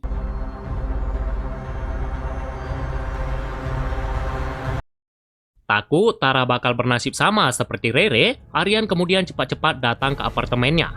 Di sana Aryan bilang mengenai Rere yang udah meninggal, dan dia juga nunjukin HP-nya Rere yang berisi rekaman suara yang dikirim tadi. Isi rekamannya ternyata adalah ini. Lo harus lakuin ini sendirian. Di dalam lemari kamar gue ada air suci di botol. Kata Bu Laras, lo jadiin satu sama bagian badan Gian dan bagian badan Bobby. Lo minumin ke Bobby untuk berhentiin Gian. Dia bukan adik yang lo kenal. Dia udah beda. Di saat yang bersamaan, Gian tiba-tiba muncul dan Aryan pun disuruh ngumpet di balik Gordon. Di sini, Tara putar otak gimana caranya ngambil bagian tubuh boneka itu. Dia kemudian dapat ide, yaitu pura-pura nyukur rambutnya Gian biar rapi. Nah, di saat rambut boneka itu udah didapatnya, Gian sadar kalau ada seseorang di dalam gorden. Sontak, kejadian ini pun langsung membuat Tara terkejut dan dia pun memohon-mohon agar Gian tidak menyakiti Arya. Si boneka laknat itu mana peduli. Dengan muka bengisnya dan sambil membawa pisau, dia pelan-pelan mendatangi Aryan. Tapi di saat dia nusuk perutnya Aryan, tangannya Tara juga ikut tertusuk. Ngeliat tangan kakaknya terluka, Gian pun langsung minta maaf. Dia nggak sengaja ngelakuin itu, tapi tetap dia kembali berusaha untuk membunuh Arya. Di sini, Aryan dan Tara sempat berhasil kabur ke balkon apartemen. Namun, tiba-tiba aja Gian muncul kembali sambil menusuk perutnya Aryan. Gak puas hanya nusuk perutnya saja, Aryan juga dipukul memakai alat pemadam api. Akibat pukulan itu, Aryan terjatuh dari balkon dan tubuhnya kemudian menghantam mobil yang ada di bawah. Ibarat kayak kucing yang punya 9 nyawa, si Aryan masih bisa nafas walaupun udah sangat sekarat. Ia kemudian dibawa ke rumah sakit, sementara Tara pergi ke rumah Rere untuk mengambil air tadi. Sebelum pergi, Tara sempat menelepon Pak Min, nyuruh dia untuk menjaga Mika. Tutup semua pintu dan juga jendela, dan jangan lupa untuk nelpon polisi agar datang ke sana. Tara punya feeling setelah nyelakain Aryan, Gian bakal nyelakain Mika juga. Nah, singkat cerita, Tara udah mengambil air tadi, dan sekarang dia berada di kuburannya Gian. Tara kemudian bongkar kuburan itu, ambil bagian tubuh Gian yaitu giginya, dan terakhir gigi itu dicemplungkannya ke air suci bersamaan dengan rambut boneka tadi. Yang harus dilakukan Tara sekarang adalah memberikan air suci ke boneka laknat itu. Setelah itu, Shin kemudian pindah ke rumahnya Aryan, yang mana feelingnya Tara ternyata nggak meleset. Gian datang ke sana berniat untuk membunuh Mika, tapi sebelum membunuh anak itu, Gian terlebih dulu membunuh 4 orang. 2 polisi yang datang dibunuhnya dengan sangat sadis, lalu dia juga membunuh Mbak Sari, dan terakhir Pak Min pun juga dibunuhnya. Kedua polisi itu dibunuh dengan cara lehernya ditusuk, lalu Mbak Sari dibunuh dengan cara mulutnya ditusuk, dan terakhir Pak Min yang dibunuh dengan cara ditusuk berkali-kali. Setelah itu, sekarang giliran Mika yang mau dibunuh. Untungnya saat mau dibunuh, Mika berhasil kabur walaupun tangan dan kakinya sempat ditusuk. Di sini Gian nggak ngejar, dia malah terdiam di kamar Mika sambil ngeliatin sebuah foto. Itu merupakan foto Aryan dan juga Mika yang lagi berfoto di mobil mereka berwarna merah. Entah ada apa dengan foto itu, tapi Gian tampak syok setelah ngeliat foto tersebut. Tak berselang lama, Tara datang ke sana dan dia nemuin Mika yang sembunyi di dalam lemari. Nah, di saat mereka mau kabur, tiba-tiba aja si boneka laknat muncul di depan mereka. Di sini Tara sempat mukul Gian, tapi itu nggak berefek apapun. Mereka kemudian sembunyi di dalam kolam, tapi lagi-lagi Gian berhasil nemuin mereka. Karena udah gondok kali sama boneka itu, Tara kemudian membogem wajahnya sampai dia terpental. Karena keadaannya udah lemes setelah dibogem, Tara coba maksa Gian minum air suci tadi, tapi air itu malah dilemparnya ke dalam kolam. Di sini Tara sempat memohon-mohon sama Gian agar dia menghentikan kegilaannya itu. Tara bahkan cerita soal masa kecil Gian, dan Gian pun sempat tersentuh mendengar itu. Tapi Gian kemudian bilang begini, kalau aja aku nggak ngelihat foto yang ada di kamarnya Mika, mungkin aku akan mengikuti kemauan kakak. Mika harus benar-benar pergi dari kehidupan kita. Sambil ngebawa pisau, Gian perlahan-lahan mendatangi Mika untuk membunuhnya. Di sisi lain, Tara melihat air suci tadi udah masuk ke dalam kolam, yang artinya air itu udah tercampur di sana. Kesempatan ini pun tidak disia-siakan Tara. Dia kemudian memukul Gian sampai terlempar ke dalam kolam. Seketika itu, Gian langsung seperti orang kesetrum, dan gak lama kemudian dia tenggelam di kolam itu. Karena nggak tahu foto apa yang dibilang Gian tadi, Tara kemudian ngelihat sendiri foto itu. Sama seperti reaksi Gian, Tara juga syok sambil meneteskan air mata. Tak lama kemudian, polisi datang untuk menginvestigasi peristiwa itu, dan ambulans juga datang untuk ngebawa Mika ke rumah sakit. Sementara Tara memasukkan Gian ke dalam kotak yang keadaannya udah gosong, penuh dengan luka. Keesokan harinya, Tara ngebawa Gian ke tempatnya Laras agar boneka itu didoakan sekaligus biar disimpan di sana saja. Sebelum didoakan, Laras nyuruh Tara ngomong terakhir kalinya sama Gian. Di sini Tara ngomong mengenai kenangan indah yang pernah mereka lalui dan dia mau Gian hanya mengingat kenangan indah itu saja. Gian kemudian dimasukkan ke dalam lemari kaca, lalu dia didoakan sama Laras dan akhirnya boneka laknat itu pun tidak akan berbuat ulah lagi. Di sini Tara kemudian dikasih tahu sesuatu yang penting sama Laras dan juga Rena. Kata mereka, arwah Gian masih terkunci di dalam boneka itu tapi hanya sementara saja. Jika Tara bisa mengikhlaskan kepergian adiknya itu, maka arwah Gian pun akan kembali ke alamnya. Memang sangat sulit bagi Tara, karena hanya Gianlah satu-satunya keluarga yang dia miliki. Tapi mau nggak mau dia harus ikhlas demi kebaikan Gian serta demi kebaikan Tara juga. Setelah itu, Tara kemudian menjenguk Aryan di rumah sakit yang ternyata masih hidup, bahkan sekarang udah bisa ngomong. Di sini Tara nunjukin foto tadi dan Aryan pun langsung terkejut setelah ngelihat foto itu. Disinilah baru diketahui apa maksud foto itu. Ternyata orang yang nabrak keluarga Tara di awal cerita tadi itu adalah Aryan.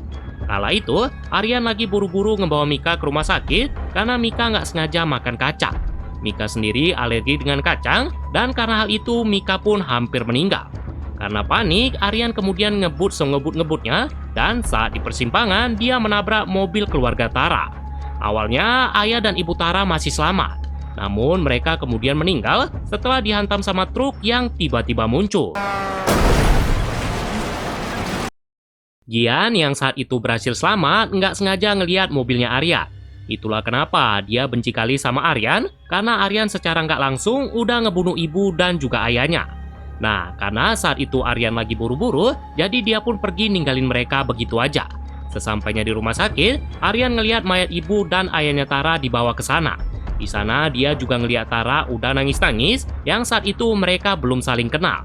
Karena merasa bersalah atas kejadian itu, Aryan kemudian menyerahkan dirinya ke polisi.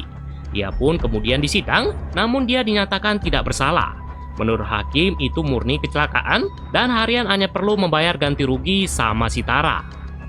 Melalui pengacaranya, Aryan menyerahkan uang ganti rugi ke Tara, bahkan dia memberikan jumlah yang lebih banyak. Kenapa? Karena diam-diam Aryan jatuh cinta sama Tara. Setelah itu, dia pun mulai mendekati Tara hingga mereka pacaran tanpa diketahui Tara kalau Aryanlah biang kerok kecelakaan itu. Promosi Tara menjadi manajer pemasaran, fasilitas apartemen, dan juga fasilitas mobil kantor itu ternyata adalah kerjaannya Aryan. Dia nyuruh bos mainan tempat Tara bekerja yang adalah temannya untuk memberikan itu agar hidupnya Tara dan juga Gian tidaklah susah. Mendengar itu, Tara pun hanya bisa menangis nggak percaya. Aryan kemudian memohon-mohon agar Tara mau memaafkannya karena dia benar-benar cinta kali sama wanita itu. Dengan besar hati, Tara kemudian memaafkannya, tapi untuk melanjutkan hubungan dia udah nggak bisa. Katanya jika dia melanjutkan hubungan ini, maka dia akan terus ingat dengan kematian orang tuanya. Tara kemudian pergi dari sana sambil melepaskan cincin lamarannya. Tak lupa dia juga mencium keningnya Aryan dan juga Mika sebagai tanda perpisahan untuk terakhir kalinya. Scene film ini kemudian ditutup dengan Mika yang sekarang bekerja sebagai pelayan dan sekarang dia pun tinggal sendirian di suatu tempat.